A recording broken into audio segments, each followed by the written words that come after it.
मयंक राज की तरफ से, ऋषभ राज की तरफ से, डीजे कृष्णा राजा।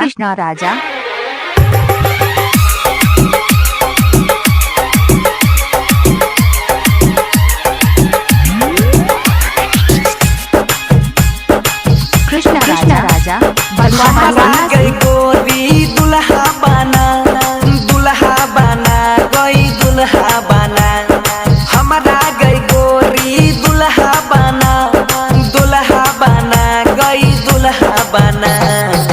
हम ही खाना बनाई देब कह में तो गोरा बोदा भाई देब।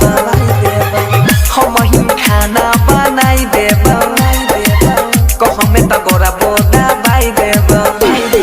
हमारा गई गोरी दुल्हा बना गई दुल्हा बना। हमारा गई गोरी दुल्हा बना गई दुल्हा बना। हम ही खाना बनाई देब कह में तो गोरा बोदा भाई देब। हम ही खाना बनाई देब कह में तो गोरा बोदा भाई देब।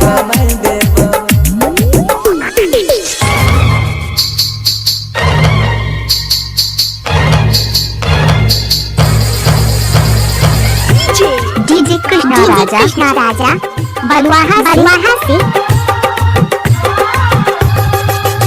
ऋषभ राज की तरफ, मयंक राज की तरफ से, कह में तो गोरा बोदा भाई देब।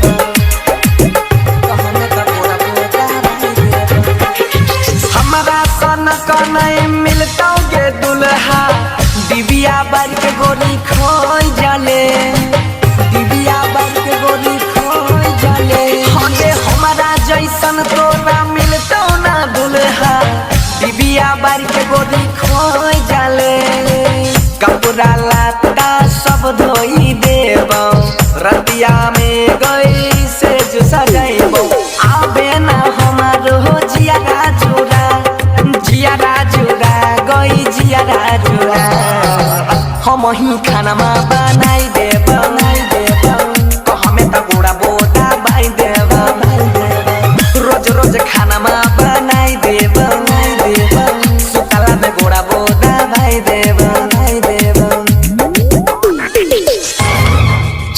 कृष्णा राजा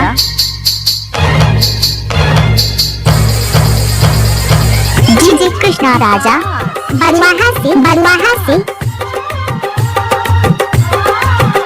ऋषभ राज की तरफ, मयंक राज की तरफ से,